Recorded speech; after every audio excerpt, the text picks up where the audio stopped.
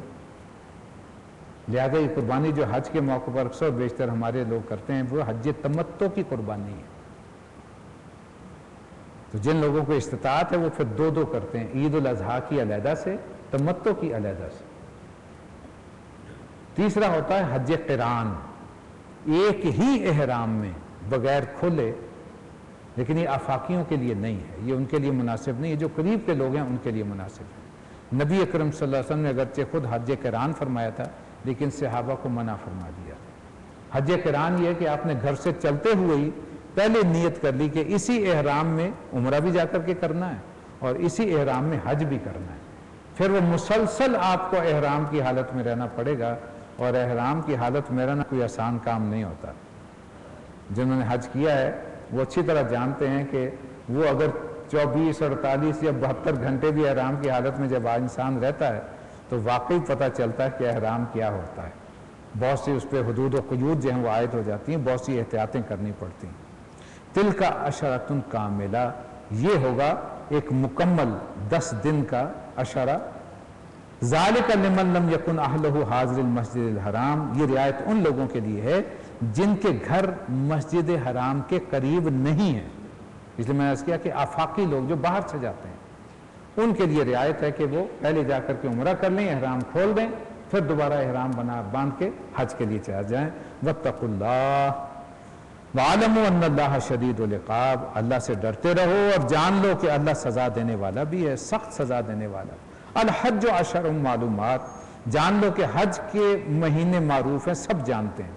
فَمَنْ فَرَضَ فِيهِنَّ الْحَجَّ، جو کوئی ارادہ کرے ان مہینوں میں حج کا، نیت کرے، فَلَا رَفَثَ وَلَا فُسُوقَ وَلَا جِدَالَ فِي الْحَجِّ، تو وہ اچھی طرح جان دے، یعنی اسے خبردار رہنا چاہیے کہ حج کے دوران اس سے کوئی شہوانی فعل سرزد نہ ہو، نمبر 1۔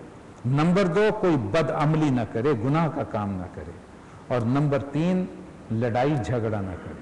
اجنبی لوگ ہوتے ہیں تو ہوتے سب مسلمان، ہمارے ہاں بھی جب قافلے کی شکل میں لوگ جاتے ہیں، گروہ کی شکل میں اب گروپ بنا دیے جاتے ہیں، تو آپ اندازہ کیجئے کہ کوئی بوٹی پہ لڑ رہا ہوتا ہے، کوئی جو ہے وہ آنے جانے کے بس پہ معاملے میں لڑ رہا ہوتا ہے، اتنی ہاتھا پائی ہو رہی ہے، اللہ مان والا فیس، اللہ معاف فرمائے۔ ایسے محسوس ہوتا ہے کہ ڈسپلن نامی کوئی شے ہے ہی رہ ہی نہیں گئی، کوئی یہاں کیوں بیٹھ گیا، یہاں کھڑا کیوں ہو گیا، یہ میری پلیٹ میں ایک بوٹی زیادہ کیوں ہے، اس کی پلیٹ میں کم کیوں ہے، وہ اس قسم کے معاملات۔ حالانکہ بڑا واضح طور پر حج مشقت کا نام ہے، صبر کا نام ہے، حلم کا نام ہے۔ اللہ یہی تو دیکھنا چاہتا ہے میرے بندے میں برداشت ہے کتنی، کتنا اس کے اندر حلم ہے، کتنا اس کے اندر دوسروں کے لیے ایثار کا جذبہ ہے۔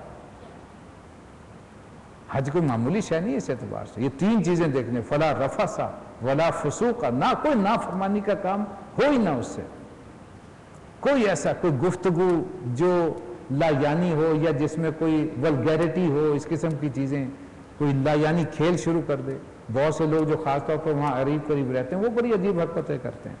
پاکستانی، مجھے ایک دفعہ حج میں اتفاق ہوا کہ وہاں مزدلفہ میں جب آئے عرفات سے واپس، تو قریب ہی کچھ لوگ تھے جو وہاں سے لوکل پاکستانی ہمارے بھائی، وہ حج کرنے کے لیے آئے ہوئے تھے، اور تاش ان کے پاس تھی، مزدلفہ میں بیٹھے ہوئے اور وقت گزاری کے لیے تاش کھیل رہے ہیں۔ کچھ اندازہ کر لیں کہ اب وہ کیا حج کر رہے ہیں۔ اور پھر اس قسم کی وہ کھیلتے ہوئے جو آپس میں گفتگو تھی، مجبوراً ہمیں اپنی چادریں اٹھا کے وہاں سے ہٹ کے بیٹھنا پڑا۔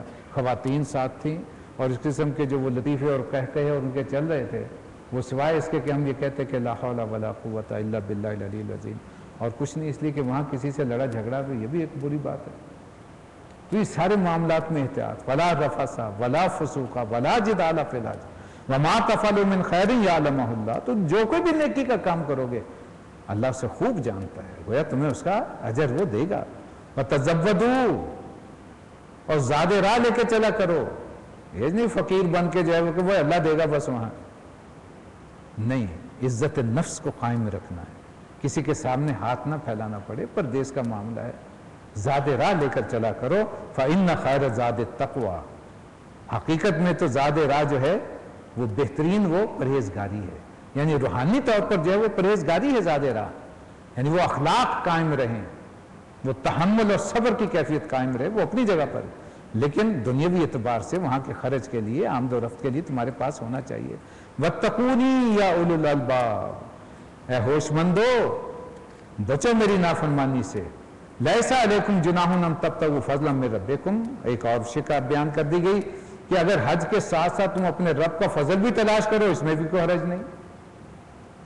اس پر حالانکہ گورنمنٹ، وہاں کی گورنمنٹ تو پابندی لگا دی کہ کوئی یہاں باہر کا کوئی شخص جا کر کے تجارت نہیں کر سکتا، اللہ کی طرف سے اجازت ہے۔ اللہ نے تو کہا ہے کہ اگر تم جا کر وہاں تجارت کر کے 4 پیسے کما بھی لو تو اس میں کوئی حرج نہیں ہے۔ فَإِذَا أَفَضْتُم مِّنْ عَرَفَاتٍ، اور جب تم عرفات سے واپس چلو، فَاذْكُرُوا اللَّهَ عِندَ الْمَشْعَرِ الْحَرَامِ، تو مشعر حرام کے پاس اللہ کو یاد کر۔ مشعر حرام کہتے ہیں مزدلفہ کے علاقے کو، وہاں مسجد مشعر الحرام وہ کہلاتی جو مزدلفہ میں ایک چھوٹی سی مسجد ہے، تو وہاں رات وہاں گزارتے ہیں، اور وہاں مغرب اور عشاء کی نماز ایک اذان اور 2 تکبیروں کے ساتھ پڑھی جاتی ہے، اور پھر اس کے بعد رات پر بیٹھ کے اللہ کا ذکر کرو، اللہ توبہ کرو، اللہ سے مغفرت کی دعا کرو، وَاذْكُرُوهُ كَمَا هَدَاكُمْ، اور اس طرح اس کا ذکر کرو جیسا تمہیں ہدایت کی گئی ہے۔ وَإِن كُنتُم مِّن قَبْلِهِ لَمِنَ الضَّالِّينَ، حالانکہ اس سے پہلے جو تھے تم لوگ گمراہی پر تھے۔ اس لیے ہوتا تھا کہ پرانے زمانے میں پھر وہ قصے کہانیاں اپنے بتوں سے جو منسوب تھیں، اپنے آباء و اجداد سے منسوب تھی، وہ کہا کرتے تھے۔ تو فرمایا کہ نہیں، اب وہ جس کی تمہیں ہدایت کی گئی، یعنی اللہ کا ذکر کرو، اللہ کو یاد کرو۔ ثم افیضوا، اور پھر پلٹو وہاں سے من حیث افاض الناس، جہاں سے سب لوگ پلٹتے ہیں، واستغفروا اللہ، جو تم پہلے کر چکے اس پہ اللہ سے معافی چاہو۔ قریش نے ایک طریقہ یہ بنا لیا تھا کہ حج تو ہے کہ 8 جو یوم ترویہ ہے، 8 ذی الحج، منا جانا ہے، وہاں 4 نمازیں بلکہ 5 نمازیں، ظہر، عصر، مغرب، عشاء اور 9 کی صبح کی فجر، یہ 5 نمازیں پڑھ کے 9 تاریخ کو فجر کی نماز پڑھنے کے بعد عرفات چلے جانا ہے۔ عرفات میں ظہر اور عصر کی نماز جو ہوگی وہ ایک ساتھ ملا کر کے وہ پڑھی جاتی ہے، اس کے بعد وہاں کوئی نماز نہیں ہے۔ شام ہوگی تو وہاں سے واپس لوٹنا ہے، مزدلفہ آ جانا ہے، وہاں مغرب اور عشاء کی نماز ایک ساتھ پڑھنی ہے، اور وہاں فجر کی نماز صبح پڑھ 10 کی صبح کو جو ہے وہاں سے واپس منا لوٹنا ہے، آ کر کے ایک شیطان کی، جو بڑا شیطان ہے، اس کی رمی کرنی ہے، اور اس کے بعد قربانی کرنی ہے، قربانی کر کے سر منڈوانا ہے، سر منڈوا کے احرام کھولنا ہے، پھر نہا دھو کے صاف ستھرے کپڑے پہن کے اور پھر جا کر کے طواف زیارت کرنا ہے۔ حج مکمل ہو گیا، اب واپس آ کے 3 دن یا 2 دن منا ہی میں قیام کرنا ہے، اور اس کے بعد پھر واپسی ہو جائے گی، تو حج تکمیل تک پہنچ۔ قریش یہ کرتے تھے، وہ کہتے تھے کہ ہم تو قریش ہیں، اس جگہ کے مالک ہیں، لہذا ہمارے لیے مزدلفہ سے آگے جانے کی ضرورت نہیں ہے، لہذا وہ عرفات نہیں جاتے تھے، پھر مزدلفہ بھی جانا چھوڑ دیا اور صرف منا میں قیام کرتے تھے۔ وہ کہتے ہیں جو دوسرے لوگ ہیں وہ جائیں مزدلفہ، اور وہ جائیں عرفات، اور واپس آ کے ٹھہریں اور پھر واپس منا آئیں۔ اور پھر آہستہ آہستہ چلتے چلتے بنو خزاعہ تھے، بنو کنانہ تھے، جن کی آپس میں قریش کے ساتھ رشتہ داریاں ہو گئیں، انہوں نے بھی اپنے آپ کو اس مقدس لسٹ میں شامل کر لیا۔ نتیجہ یہ ہو کہ سارے کے سارے اکثریت وہ ہو گئی جو کہ عرفات جاتی نہیں تھی، واپس مزدلفہ ٹھہرتی نہیں تھی، منا تک ہی محدود رہتے تھے، لہٰذا انہیں منع کر دیا گیا کہ یہ طریقہ درست نہیں ہے۔ سبھی کے سب اب عرفات جاؤ گے، وہاں سے پلٹو گے جیسے کہ سب پلٹتے ہیں۔ ان اللہ غفور الرحیم، اور اللہ سے استغفار کرو، توبہ کرو، معافی چاہو، وہ یقیناً مغفرت کرنے والا، رحم کرنے والا ہے۔ فَإِذَا قَضَيْتُم مَنَاسِكَكُمْ، اور جب تم مناسک حج ادا کر لو، فَاذْكُرُوا اللَّهَ، تو اللہ کو یاد کرو، كَذِكْرِكُمْ آبَاءَكُمْ، جیسے کہ تم کبھی اپنے آباء و اجداد کا ذکر کیا کرتے تھے، بلکہ او اشد ذکرہ، بلکہ اس سے بڑھ کے۔ منا میں جب یہ لوگ اکٹھے ہوتے تھے تو پھر بڑی بڑی مجلسیں لگتی تھیں، اور وہاں بیٹھ کر کے بڑی ڈنگیں مارا کرتے تھے، جو نہیں بھی کام کیا ان کے آباء و اجداد نے وہ ان سے منسوب کر کر کے فلاں مارکا تھا، فلاں جو ہے وہ مہم فلاں سے سر کی تھی، اس قسم کے جو معاملات ہوتے تھے۔ فرمایا کہ اس کی بجائے اللہ کا ذکر کرو، اللہ کو یاد کرو، اور اس طرح کرو کہ جیسے آباء و اجداد کو، بلکہ اس سے بھی بڑھ کے۔ فَمِنَ النَّاسِ، اور مانگنا کیا ہے وہاں، لوگوں میں سے ایسے بھی ہیں، مَن یقول، جو کہتے ہیں ربنا آتنا فی الدنیا، اے رب ہمارے ہمیں دنیا کا مال عطا فرما، وَمَا لَهُ فِي الْآخِرَةِ مِنْ خَلَاقٍ، ایسے لوگوں کے لیے آخرت میں کچھ نہیں۔ وَمِنْهُمْ، لیکن ایسے بھی ہیں،